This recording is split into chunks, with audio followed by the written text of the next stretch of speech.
Bienvenidos amigos y amigas estudiantes.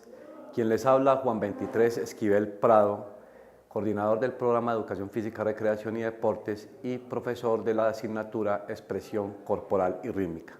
La temática que nos ocupará el día de hoy será la conciencia de cuerpo. Mi propósito en esta primera sesión es hacer una ambientación y una familiarización con la temática que nos ocupará, como es la expresión corporal y rítmica. De las temáticas o los temas que se desarrollarán, quizás muchos de ellos podrán tocar o herir susceptibilidades. De antemano les comparto que no es mi intención, pero que todo sea a la luz de la verdad lo que convoque a este tipo de reflexiones. La conciencia de cuerpo. Primero, vamos a establecer una pequeña definición de lo que podemos entender por expresión corporal. La contextualizaremos en nuestra profesión, que es la licenciatura en Educación Física, Recreación y Deportes. Bueno, expresión corporal y rítmica. Por expresión corporal vamos a entender aquella área o posibilidad del saber y el conocimiento que se ocupa de la conducta motora. La conducta motora con fines de expresión, comunicación y de sentimiento. Los elementos fundamentales de la expresión corporal serían el cuerpo, el movimiento y el sentimiento. Entonces, con esa corta definición de expresión corporal como aquella posibilidad del saber y el conocimiento que ocupada de la conducta motriz, asume sus expresiones, sus sentimientos y su componente estético. En términos de lo estético hago una pequeña aclaración. Por estética vamos a entender a aquello que nos hace referencia al orden, al balance. Y el balance en términos de la cultura natural, es decir, de nuestro cuerpo natural, estamos hablando del balance de todas las partes del cuerpo humano. Y hago esta aclaración porque usualmente en términos de la cosificación humana hemos llevado al contexto de la estética aparente y nos preocupamos más por el balance de nuestro vestir que el de nuestra corporeidad. Y es bueno que tengamos esa diferenciación muy clara. Una cosa es la naturaleza del cuerpo y otra cosa es la apariencia a través del vestir de este cuerpo. De ahí cuando hablaba de posiblemente tocar o herir susceptibilidades ajenas. Vamos a iniciar con este temita, conciencia de cuerpo.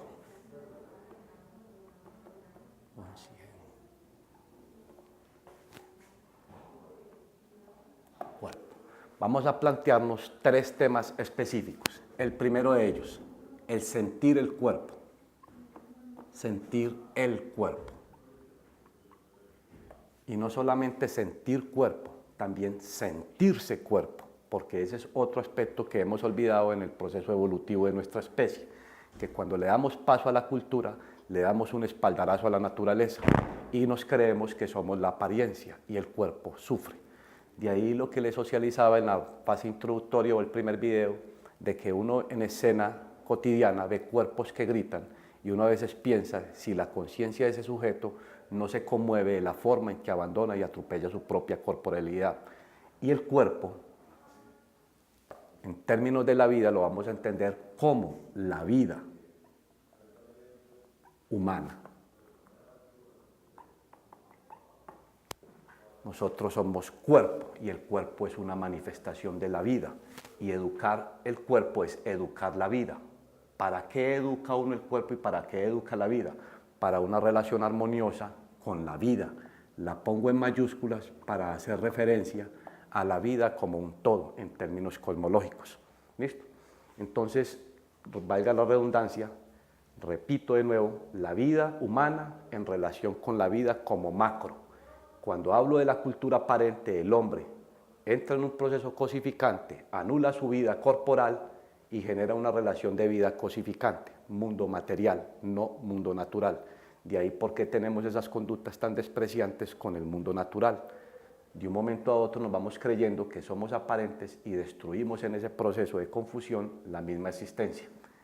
Otro aspecto que vamos a tocar es el concepto de cuerpo.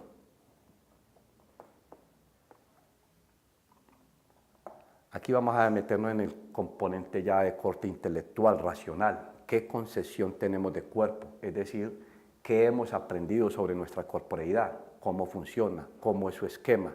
¿Por qué ese tipo de expresión?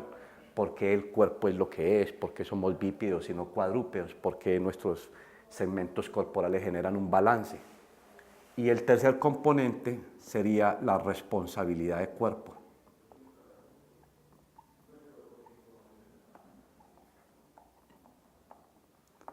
¿Cuál es mi responsabilidad con mi propia vida y cuál es mi responsabilidad cuando genero una relación con el otro, con los otros, con el ambiente natural y con lo trascendente?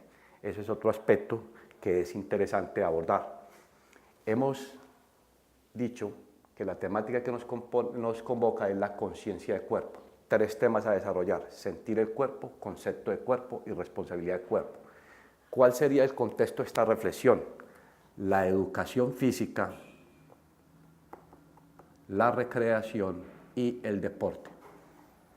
Y cuando hablamos de educación física, recreación y deporte, recuerden, estudiantes, que estamos haciendo alusión a aquella posibilidad del saber y el conocimiento que educa el movimiento y educa desde el movimiento.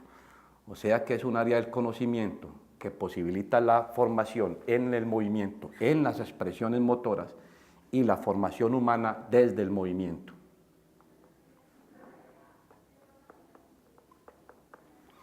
Cuando hablamos de un proceso educativo, estamos entrando en términos del proceso de educación. Y el proceso de educación, en contexto de la pedagogía y la didáctica, tiene unos propósitos. Esos propósitos son la formación humana integral, la construcción de civilidad. Uno va a un sistema educativo no solamente para formarse como persona, sino para formarse como ciudadano. Al mismo tiempo, estamos contribuyendo a la protección y preservación del medio ambiente natural, no tanto artificial. Y desde allí, aportar a la productividad para un desarrollo sostenible. Recapitulo. Asignatura: expresión corporal y rítmica. Tema de ambientación: conciencia de cuerpo. 3 factores a clarificar: el sentir el cuerpo, el concepto de cuerpo y la responsabilidad de cuerpo. El contexto de reflexión de la asignatura es la educación física, la recreación y el deporte, la cual se preocupa por educar el movimiento y formar a la persona desde el movimiento. Como proceso educativo responde a procesos pedagógicos y didácticos. ¿Cuál es su intencionalidad? Formar al hombre integralmente, aportar a la construcción de civilidad, protección y preservación del medio ambiente y la productividad para el desarrollo sostenible. Ahora sí, abordemos estos 3 campos. Cuando yo hablo sentir el cuerpo, estoy hablando del mundo de las sensaciones. Pero también estoy hablando del mundo de las emociones. También estoy hablando del mundo de las pasiones, el mundo de los hábitos, la personalidad como tal. Y todos estos aspectos antes señalados determinan o se constituyen en factores condicionantes de la conducta humana. Y cuando hablamos de la conducta humana, en el contexto de reflexión que tenemos, estamos hablando de la conducta motora. Entonces el ser humano se va a ver condicionado por este tipo de expresiones del cuerpo, muchas de ellas innatas, muchas de ellas propias de la cultura o se generan en relación con la cultura. Hay una más que se me olvida, es el mismo instinto, como otro factor determinante de la conducta. Entonces, cuando yo hablo sentir el cuerpo, es que todo ser viviente debe manejar una relación estrecha en términos de lo sensitivo con su propia corporeidad. Y a través de estos factores es el hombre que se relaciona con el mundo externo, cuando les hablaba de la vida, ¿cierto? Entonces, sentir mi cuerpo, sentir el balance de mi cuerpo, sentir las partes que componen mi cuerpo, tener, digamos, de cierta manera, en términos de los sentidos, una claridad frente a mi cuerpo y su relación con el espacio y el tiempo. Entonces, así enunciamos estos factores: instintos, sensaciones, emociones, pasiones, hábito y personalidad. Desde el campo de las sensaciones, haremos referencia entonces a los sentidos. Son los sentidos los que le permiten al cuerpo humano relacionarse consigo mismo y relacionarse con el todo. Entre ellos, el olfato, el gusto, el tacto, la visión y la audición. Los invito entonces a reflexionarse cómo olfateamos la vida. Este sentido del olfato, de qué manera lo ponemos en relación con nosotros mismos y con el mundo externo. Tenemos familiaridad con el aroma de nuestro cuerpo, Podemos sentir los aromas que emanan nuestra piel, cómo degustamos la vida a través de nuestro cuerpo, cómo es nuestra relación de piel-vida, cómo percibimos en términos de lo visual el cuerpo en movimiento y en escena. Aquí en este punto les había hecho una socialización en la fase introductoria citando a William Shakespeare cuando hablaba del mundo de las artes escénicas. Los seres humanos somos actores en escena social, somos perceptores de la escena social y somos maestros de obra. ¿Listo? Y en términos de la audición, cómo escuchamos el mundo. Estos 5 sentidos, en términos de la vida natural, nos posibilitan una relación empática con el mundo. Pero a medida que el mundo cosificante, el mundo de la cultura, con su desarrollo científico y tecnológico, se va apoderando del planeta y de la cultura humana, estos sentidos empiezan a variar. Entonces ya no olfateamos la naturaleza, sino que olfateamos los bienes materiales, el aroma de un carro, sus contaminantes, el edificio, los aromas a lociones, a perfumes, cremas, etc. Lo mismo el gusto, el tacto, la visión y la audición. Quiero hacer una pequeña denuncia pública. El hombre genera un espaldarazo contra la vida y le da paso a la cultura cosificante y aparente. Y de un momento, en términos de conciencia, cree que él es un ser de la vida artificial y no un ser de la vida natural. Eso es uno de los grandes retos que tendremos como educadores. De ahí que muchos de nuestros jóvenes no gusten de la actividad física, por ser más hijos del mundo cosificante que del mundo natural. En términos del sentir, los invito a que nos ubiquemos en un contexto de infantes. Observemos un pequeño neonato, sea un hermanito, un sobrino, un vecinito, y un bebé recién nacido empieza una relación con el mundo externo a través de sus sentidos y a través de sus percepciones motoras. Con esas percepciones el niño va generando un ajuste de su esquema corporal para relacionarse con el medio. Así, por ejemplo, podemos explicar por qué nuestra postura. Si nosotros observamos nuestra columna vertebral, ella tiene unos arcos, el cervical, el dorsal y el lumbar. ¿Cómo nacen esos arcos? Cuando el neonato empieza a relacionarse con el mundo. Vamos a escena. El neonato está acostado, boca arriba. Usualmente cuando uno nace, mamá y papá siempre nos ponen boca arriba. Uno se fatiga en cuestión de media horita de estar boca arriba. Entonces el bebé lo primero que hace es empezar a balancear su cuerpo y entonces él empieza a hacer unos movimientos de rotación de tronco para evitar la fatiga que está produciendo esa posición estática. Cuando él se voltea, queda boca abajo, empieza a ahogarse con la almohada y entonces para evitar el ahogamiento empieza a levantar el cuello y empieza a forzar las vértebras cervicales a asumir su postura. Y entonces se va generando el primer arco cervical. Cansado de estar en esa posición, de estar moviendo la cabeza para allá y para acá, que usualmente parece como esos perritos que ponemos en la parte trasera de los vehículos, que mueven la cabecita para allá y para acá. Ahí está el niño, explorando a través de los ojos todo el mundo externo. Después de estar cansado en esa posición, empieza a empujarse con sus brazos. Al empujarse con sus brazos va dando pie al arco dorsal y se va generando esta curvatura sifoidal del arco dorsal. Después de estar fatigado ahí y el afán que le va generando de observar a los hermanos mayores, a papá y mamá, de estar caminando, gritando, brincando para allá y para acá, él quiere imitarlos. Entonces empieza su postura de cuadrupedia. Cuando él hace esa postura de cuadrupedia, lo que llamamos perrito, empieza la presión de la gravedad a ejercer, valga la redundancia, presión sobre la región lumbar y se nos va generando el arco lumbar. Así, de una manera instintiva, natural, el cuerpo humano va generando estos 3 arcos. Estos 3 arcos hacen parte de lo que concebimos como el esquema corporal, hablando de la imagen de nuestro cuerpo. Esto no es gratuito que se dé, esto responde a principios de la física en términos de naturaleza. Si el ser humano no desarrolla estos 3 arcos, podría estar en un factor de riesgo en salud, porque son estos 3 arcos los que le permiten a la columna generar una oposición saludable contra la presión de la gravedad. Recuerden que desde que nacemos la presión de la gravedad nos quiere volver semilla para el suelo y el ser humano, como manifestación de la vida, se impone y se abre camino ante esa adversidad que le genera su propia naturaleza existencial. Cuando hablamos de esquemas corporales, uno observa personas en el ambiente, lo que les había hablado hace un principio cuando citaba a Shakespeare. Los educadores físicos nos debemos volver unos buenos observadores del teatro de la vida, sentarnos en cualquier parque, en cualquier cafetería, en cualquier salón, para observar cuerpos en escena, moviéndose en las ciudades o en el campo, sea cual sea el contexto. Si una persona no desarrolla estos 3 arcos, la presión de la gravedad va a ejercer daño sobre la estructura esquelética, Por eso que nuestras posturas no sean fruto de un antojo o de un amaño, fruto de la apariencia, de la cotidianidad. Esos tres arcos están dados para contrarrestar la presión de la gravedad. Por eso en términos de la conducta, cuando se habla de personalidades, una personalidad introvertida o extrovertida, el extrovertido usualmente en una posición fenotípica lo vemos con un mentón paralelo al piso, mientras que el introvertido siempre bajará el mentón.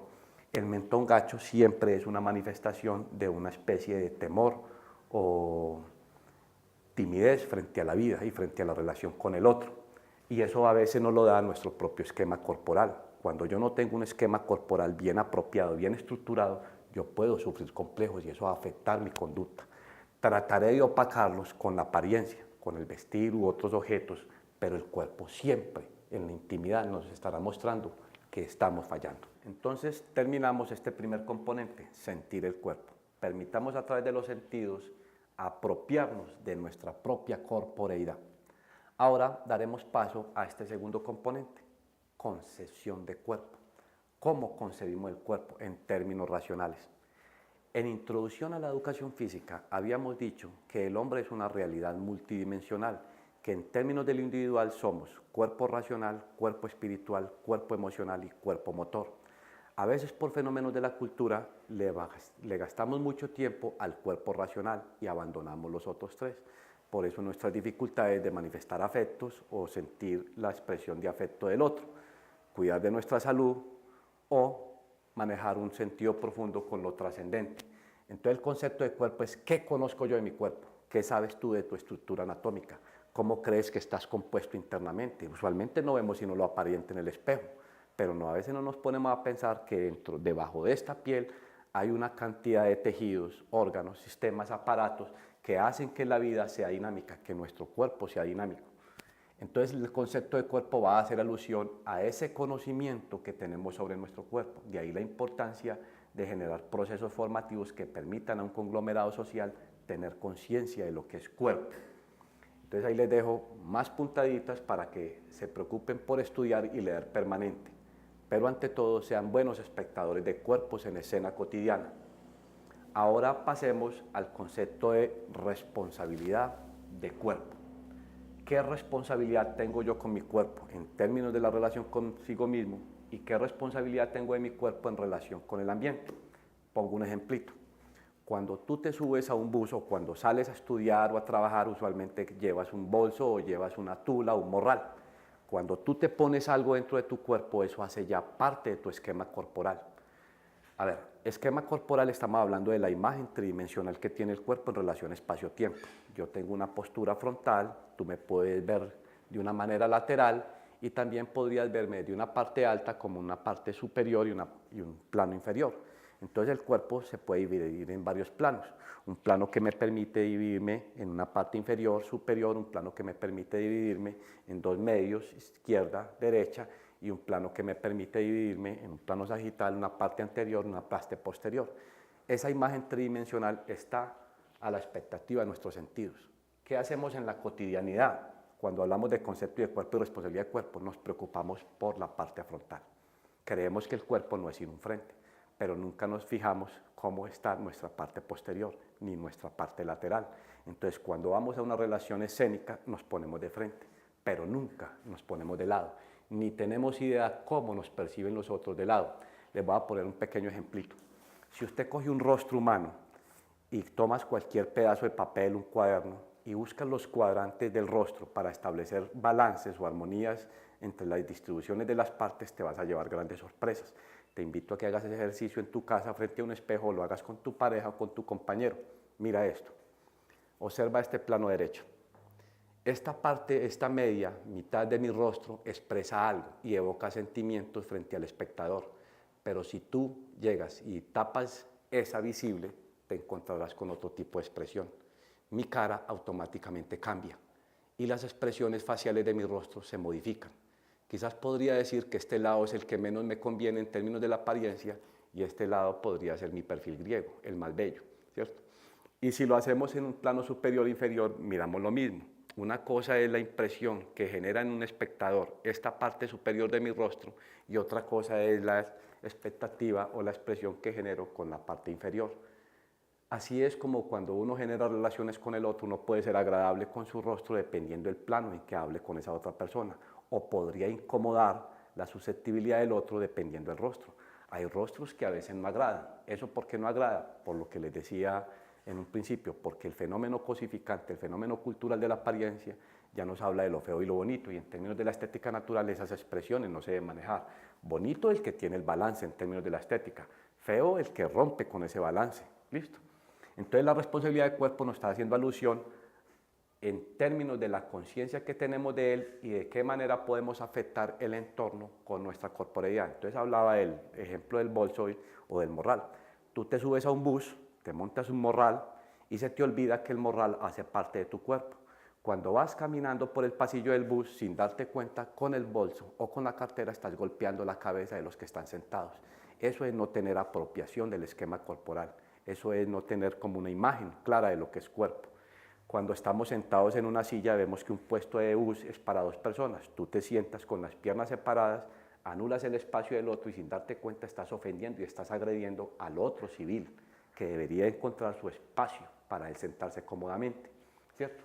Así lo hacemos en nuestras relaciones de casa, cuando nos vamos a sentar en un comedor, cuando estamos en una cama. Usualmente esas situaciones instintivas de agresores y territorialistas hacen que un macho tienda a apropiarse de más porción de la cama que la misma pareja hembra, ¿cierto? O viceversa.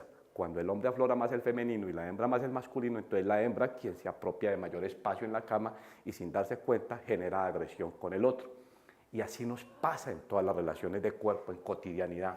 Entonces, cuando hablo de responsabilidad de cuerpo es que yo tengo un cuerpo que demanda cuidados, que demanda respeto a través de una buena alimentación, a través de un buen descanso, a través de unos buenos mantenimientos de los sistemas de eliminación de toxinas de nuestro cuerpo. Cuando esos tres componentes no se dan de una manera responsable, el cuerpo se enferma. Y cuando el cuerpo se enferma, tenemos trastornos conductuales que no solamente van a afectar mi personalidad, sino que van a afectar la paz emocional de los seres queridos que están en nuestro hogar. Cuando Juan se enferma, mamá de Juan sufre, la hija de Juan sufre, el papá de Juan sufre, los seres amigos que quieren a Juan sufren, porque de cierta manera me valoran. ¿Y ellos por qué sufren? Por una irresponsabilidad mía con mi propia corporeidad, porque es que la enfermedad nace de esa irresponsabilidad. En términos de la responsabilidad con el otro, a veces se nos olvida medir las consecuencias de nuestros actos en el mundo natural. Nosotros nos vamos apropiando de una cantidad de objetos materiales, pero nunca reflexionamos que cada objeto que compramos es depredación del planeta Tierra. Esto aquí se puede volver un aspecto, un contexto para hacer una denuncia pública. A veces cuando se posee más riqueza económica, te estás autoproclamando el derecho a depredar más planeta, porque cuanto más dinero tienes, más cosas materiales compras. Cuanto más cosas materiales compras, más depredas planeta. O sea que podríamos decir que el que más gana, más mata la vida. Y el que menos gana, a pesar de su ignorancia o su ingenuidad, menos destruye la vida. Aquí podríamos hablar de un balance de responsabilidad histórica con el planeta Tierra. El que más tiene, más destruye. El que menos tiene, menos destruye. Entonces, en relación con la educación física, cuando yo hablo de responsabilidad del cuerpo, estoy haciendo alusión a una ética del cuerpo, a un tener actitudes consecuentes y corresponsables con el cuerpo en relación con la vida. Si no desarrollamos esta eticidad con nuestra corporeidad, sin querer queriendo, como dice el Chavo del Ocho, terminaremos haciéndole daño a la vida, que es lo que hemos venido haciendo. 7.000 millones de humanos depredando planeta permanentemente. Eso es algo bastante complejo. Entonces, responsabilidad de cuerpo, concepto de cuerpo y sentir de cuerpo son tres temáticas que dan sentido a la conciencia del cuerpo, al conocer el cuerpo, al sentido que tenemos en términos de claridad de nuestra propia corporeidad. Entonces los invito a reflexionar profundamente sobre estos temas que les he compartido. Como les había dicho en un principio, es una cuestión de ambientación de la temática. Los invito a que se paren desnudos frente a un espejo y analicen el balance de su cuerpo. Eso en educación física lo hacemos nosotros a través de pruebas o evaluaciones posturales.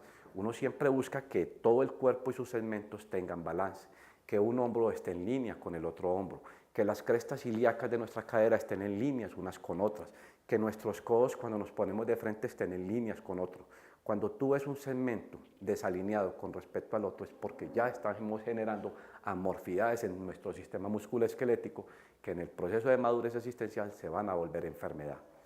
Bueno amigos, hasta aquí llegamos con esta primera intervención del curso de expresión corporal y rítmica. Espero que hayan disfrutado de las temáticas compartidas y antes que dejar explicaciones claras, la más grande intencionalidad mía es dejar mucho interrogante. Los invito a cuestionarse permanentemente cómo son con sus cuerpos en términos de escena, como representaciones teatrales, cómo observan o cómo perciben al otro en relación de su acción, digamos, teatral en el teatro de la vida, valga la redundancia, y en términos de la maestría, cómo regulamos nuestra conducta humana, porque para eso es que estudiamos, para el autocontrol, para la autogobernabilidad de nuestro propio ser corpóreo.